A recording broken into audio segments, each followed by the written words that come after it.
What's going on, guys? It's Apple Critics from applecritics.com. In this video, I'm going to be showing you iOS 14 has been officially leaked. I'm going to show you all the leaked features and giving you everything you need to know about iOS 14 and more. So without further ado, let's go ahead and get straight on into this video. So now before I go ahead and get into the main part of this video, I'd like to shout out 9to5Mac and Mac Rumors for being able to uncover this hidden information of iOS 14 and bringing it to light. Now to just give you a quick preview of iOS 14, iOS 14 will actually have a redesigned home screen. There will be an ability to unsend messages in iMessage and also a new AR app and third-party wallpaper app support. So that will be amazing. So there's a lot of new features that I like to get into. So without further ado, let's go ahead and get straight on into this video. So to start off, so with iOS 14, there will now be a redesigned home screen. So that home screen will now have a list view, which is very similar to Android. You'll see that we'll have the home screen and we'll be able to just do that to the home screen, hopefully on the new iOS 14. There'll also be a list view of the app, so it will be in alphabetical order. So that's really nice. Now that is a step in the right direction, and it's just giving the evolution of the home screen for the iPhone. So that doesn't mean that the grid view is going anywhere. It's just going to be like an app drawer that you could just simply do a quick gesture like swiping up, or we'll just have a dedicated app drawer button on the home screen. You can just simply tap on it and then it'll go into it. So it's just nice that Apple is improving the home screen. So that is definitely going to be a great feature that will be welcome. Now, I do wish Apple actually changed around the widgets so you can actually have home screen widgets and not just on the lock screen and in the notification drawer. We just want to have widgets on the home screen that we can easily move around, and good widgets so that the best developers can customize their widgets so that we can have it on the home screen of all Apple iDevices.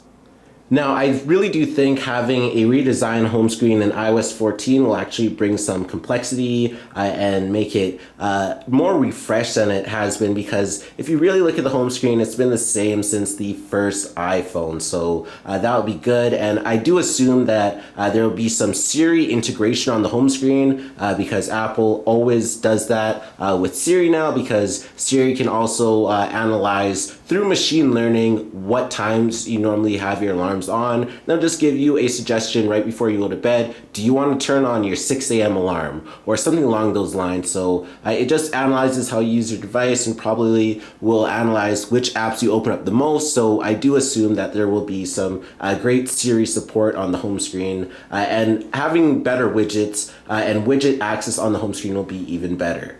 Now, the next feature actually occurs in the wallpaper. So if we go into the wallpaper section, so now once we're in the wallpaper section, I'd like to specifically focus on the dynamic stills and live wallpapers. So now there's actually going to be some new categories in that section for dynamic stills and live.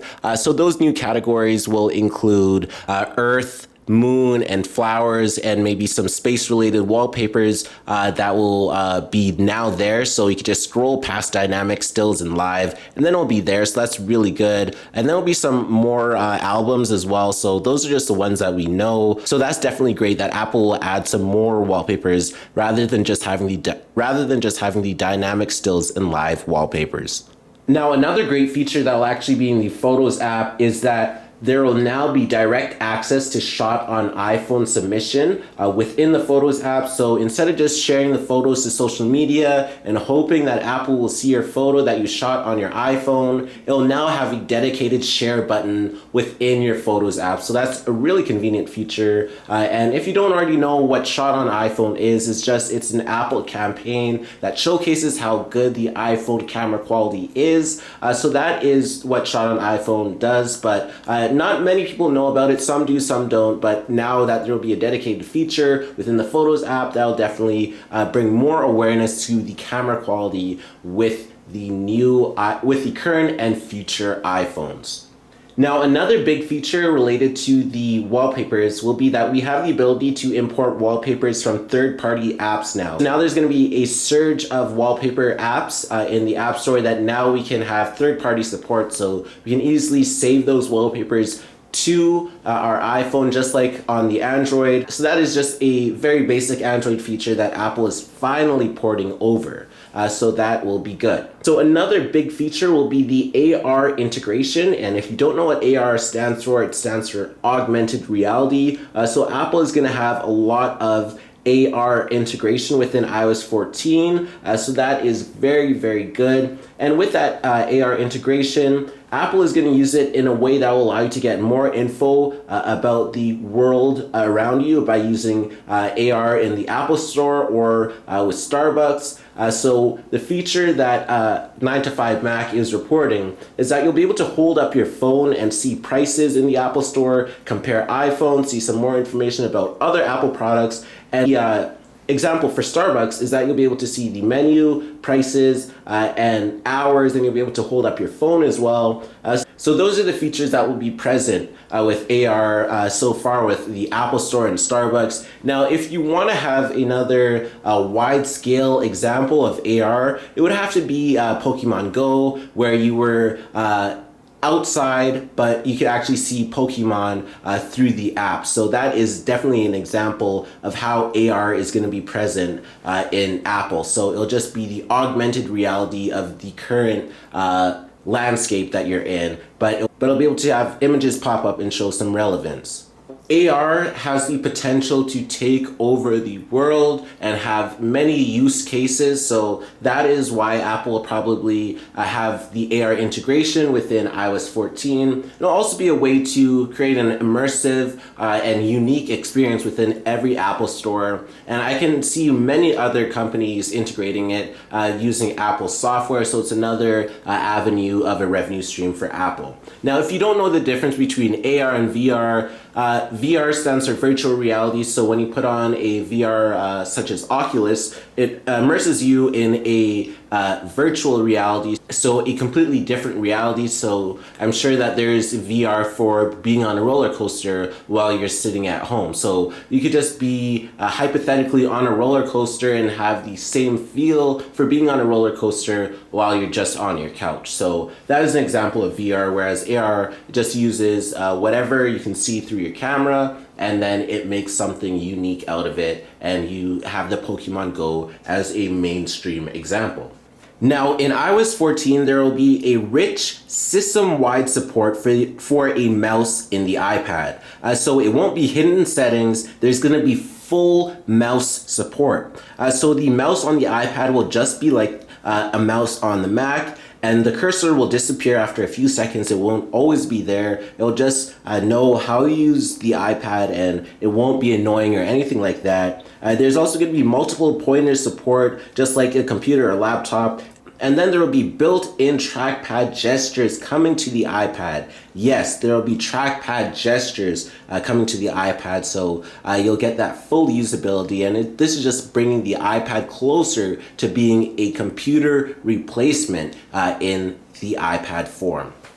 Now, there's going to be new prices for a smart keyboard with a trackpad. So if you take a look at my smart keyboard, it doesn't have a trackpad right now, and it was already $200. So it's safe to assume that the smart keyboard with a trackpad will at least run you $250. So that is really unique in that way. But the iPad had a tremendous update, I would say, with iOS 13. It brought a lot more usability and functionality to it. And with that update, I would say that you had the ability to use your USB drive and then plug anything into the USB drive. You got Safari Download Manager, and it's just getting update after update to improve the usability and make you want to use the iPad Pro even more. And especially with great accessories, that will only make you want to use it more. And you'll find yourself at times not taking your computer out to a local coffee shop. All you want to bring is your iPad Pro. And especially with the Apple Pencil being a smash hit, the iPad Pro is just gaining relevance in our daily use. Now, when it comes to the HomeKit, there will now be facial recognition that will be called face classification. So we'll be able to recognize certain users of the HomeKit, and there'll also be notification based on the detection of certain people in the family using HomeKit products or devices. There will be night shift for lights as well, so that's really good. And you will now have the ability to have an audio output for the HomePod permanently without manually choosing it through AirPlay and then disconnecting from it or whatever. Now have it as a permanent speaker for audio output, which is perfect. Now, the HomePod is one of the most undervalued Apple products that Apple sells on a daily. I'd say that it's one of the best Apple products that I bought, and I have no regrets buying it, and I just wonder why it was not as popular as it should. Now, one of the reasons why it hasn't reached its potential was because it doesn't get all the software updates some of the other Apple devices get. So if it was to get more software updates, it will definitely increase the usability, and more people would be flocking towards the HomePod.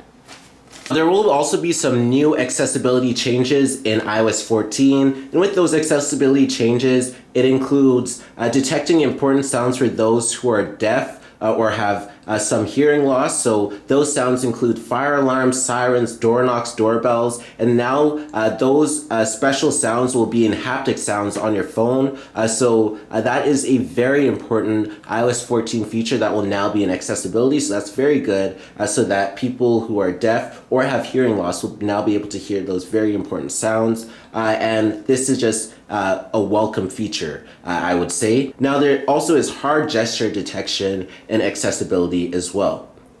Now the Apple Watch will be getting some much needed health improvements, which includes detecting the blood oxygen levels. Now the Fitbit does have this feature and other competitors do as well. So it's very good that it can now detect the blood oxygen levels. And it'll also have improvement for the ECG feature as well, so that's very good.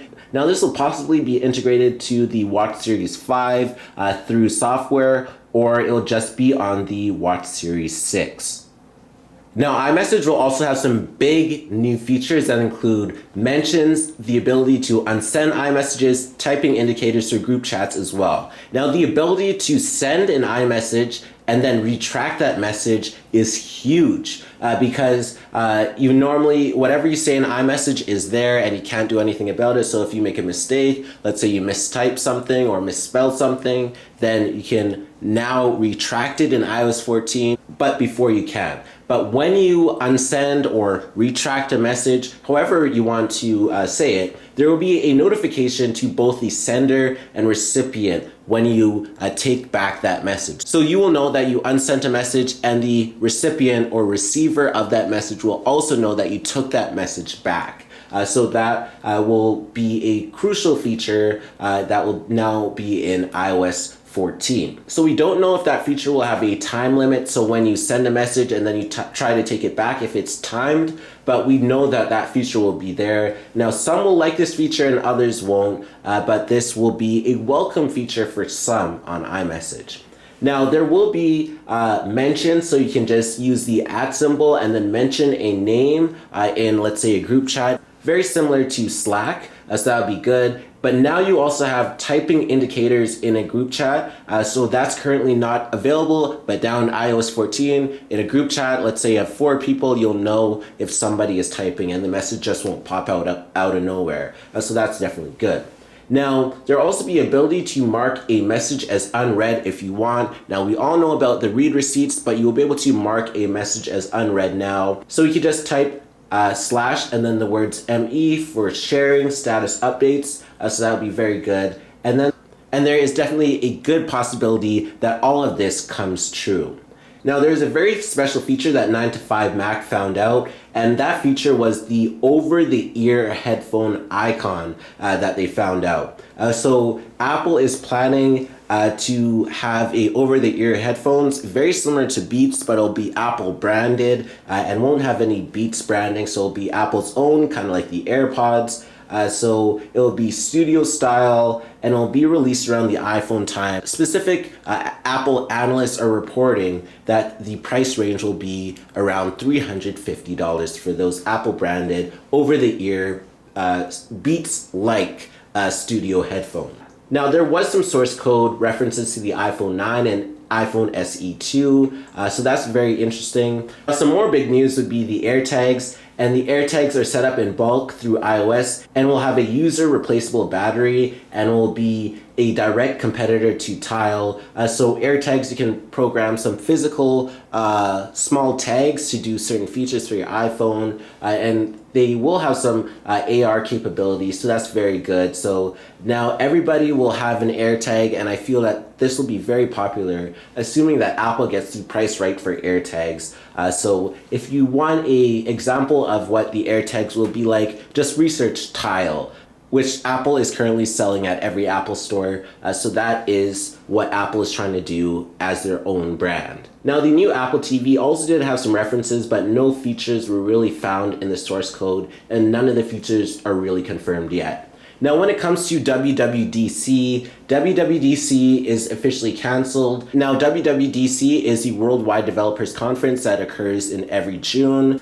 Now, that is when all the Apple developers get together in Cupertino to talk about the development side of the iPhone, especially the iPhone software. So that would be where iOS 14 Beta 1 will be released and iOS 14 will be announced. That's normally when it happens, around WWDC in June, but now it will be canceled due to a Santa Clara County ban for coronavirus precautions.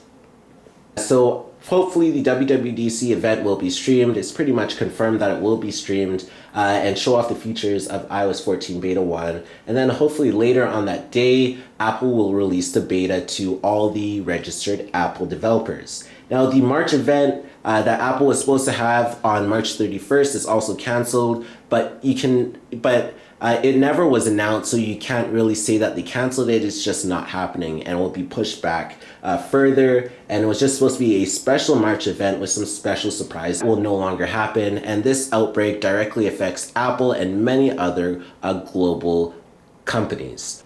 So that was a full update for iOS 14 and the other latest Apple news.